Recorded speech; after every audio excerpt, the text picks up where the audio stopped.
Je vous invite à regarder la vidéo précédente. Avant de regarder celle-là, vous trouverez le lien dans la description. Bonjour à tous, c'est Critic Life pour une nouvelle vidéo.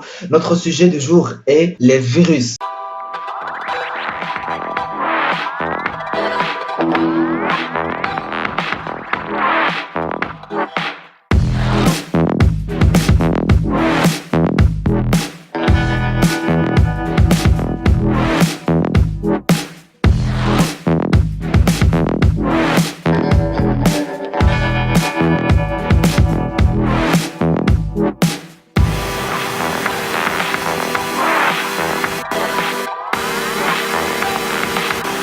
Écrire des codes malveillants est une chose. Vous pouvez le faire dans votre chambre.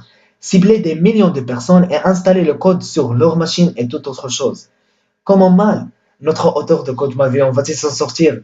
Une pratique très courante est d'écrire un programme vraiment utile et de cacher le code malveillant à l'intérieur. Les jeux, les lecteurs de musique, les visionneuses spéciales pour contenu pornographique. Ou tout logiciel avec beaucoup de graphiques cliquants sont de très bons candidats. Donc soyez prudents de ne pas télécharger n'importe quoi sur l'internet. De nos jours, il est difficile de prendre un journal sans apprendre qu'un nouveau virus ou vers informatique est en train d'attaquer les ordinateurs du monde entier. Il est clair que les virus sont un problème pour la sécurité des gens et des entreprises. Dans cette vidéo, nous verrons comment ils fonctionnent, puis nous étudierons les vers. D'une certaine manière, nous avons hésité à détailler cette vidéo de crainte de donner de mauvaises idées à certains. Mais il existe déjà des livres plus détaillés dans lesquels on peut même trouver le véritable code de certains virus. L'Internet regorge également d'une multitude d'informations sur les virus.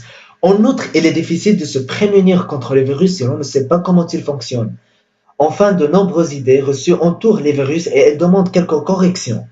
Mais qu'est-ce qu'un virus? En résumé, un virus est un programme qui se reproduit en accolant son code à un autre programme, tout comme le font les virus biologiques. En plus, il peut accomplir d'autres actions que celles de se reproduire. Les vers sont comme des virus, mais ils se reproduisent eux-mêmes. Cette différence ne nous concerne pas dans cette vidéo. C'est pourquoi nous utiliserons toujours le mot virus pour parler des deux pour le moment. Le fonctionnement des virus. Voyons maintenant les différents types de virus et comment ils fonctionnent. L'auteur de virus, que nous appellerons Jean, travaille probablement en assembleur, peut-être en C, pour réaliser un code efficace et de taille réduite. Après qu'il a écrit son virus, il l'insère soigneusement dans un programme sur son propre ordinateur à l'aide d'un outil que l'on appelle Pipette Dropper. Le programme ainsi infecté est ensuite diffusé, probablement par publication sur un logiciel gratuit de l'Internet. Il peut s'agir d'un nouveau jeu, d'une version piratée d'un logiciel commercial ou d'autres produits qui intéressent particulièrement les utilisateurs.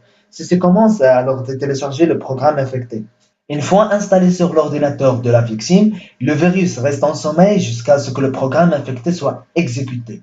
Une fois lancé, il commence généralement par infecter les autres programmes de l'ordinateur, puis exécute sa charge utile, payload. Dans bien des cas, ceci ne fait rien tant qu'une date n'est pas échue, ce qui permet au virus de se propager largement sans que personne ne le remarque. Bon, maintenant nous examinerons quelques types de virus en fonction de l'élément infecté, par exemple les virus compagnons, les virus résidents en mémoire, les virus de pilote de périphérique, les virus macro. Passons maintenant au virus compagnon. Un virus compagnon, companion virus, n'infecte pas vraiment un programme, mais se met à s'exécuter lorsque le programme est censé s'exécuter. Le concept est facile à expliquer. Par exemple, sous MS-DOS, lorsque l'utilisateur tape prog, le système d'exploitation commence par rechercher un programme appelé prog.com. S'il ne le trouve pas, il se met à rechercher un programme nommé prog.exe. Sous Windows, lorsque l'utilisateur clique sur Démarrer pour exécuter, la même chose se produit. Actuellement, la plupart des programmes sont des fichiers .exe. Les fichiers .com sont très rares.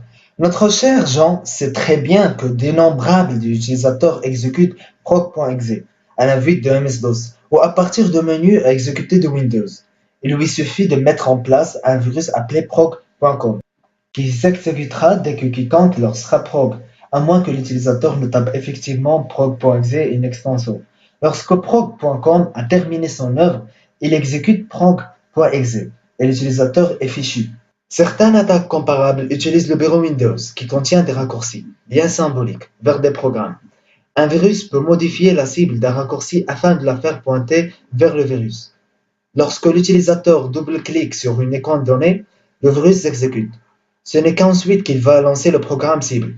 Les virus résidant en mémoire. Jusqu'à présent, nous sommes partis du principe que lorsqu'un programme infecté s'exécute, le virus s'exécute également, repasse le contrôle au programme infecté, puis quitte. Par différence avec ce schéma, le virus résidant en mémoire reste dans la mémoire en permanence. Soit il se cache tout en haut de mémoire, soit il descend en très fond pour se cacher parmi les vecteurs d'interruption dans les quelques certains d'octets, qui sont généralement inutilisés.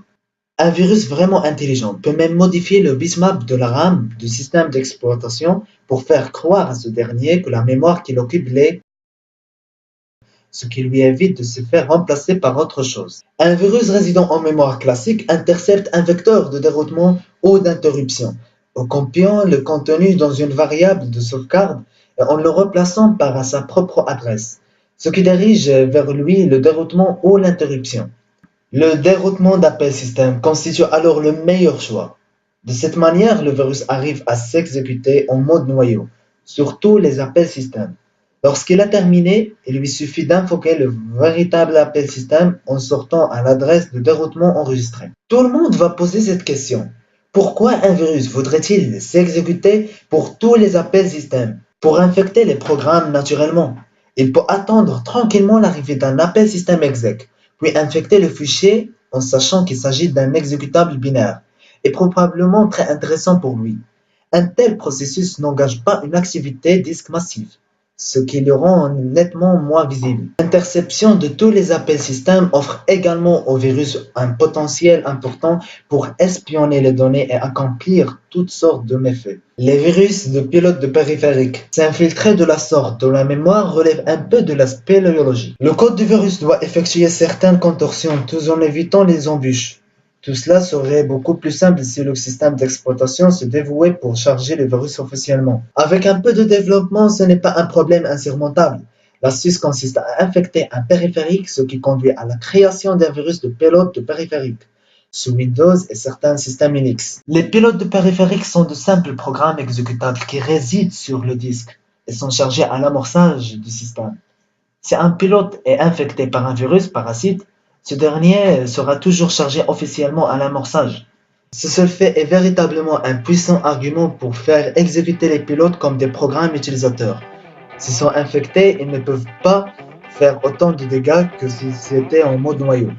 Dans la prochaine vidéo, il y a la deuxième partie du virus dans laquelle on va parler de comment se propagent les virus et quels sont les virus macro. J'espère que vous avez aimé cette vidéo. Si c'est le cas, je vous invite à vous abonner à la chaîne, laisser des pouces bleus, à partager la vidéo avec vos amis. Et si vous avez des questions, posez-les dans les commentaires. Je serai ravi de vous répondre. À bientôt.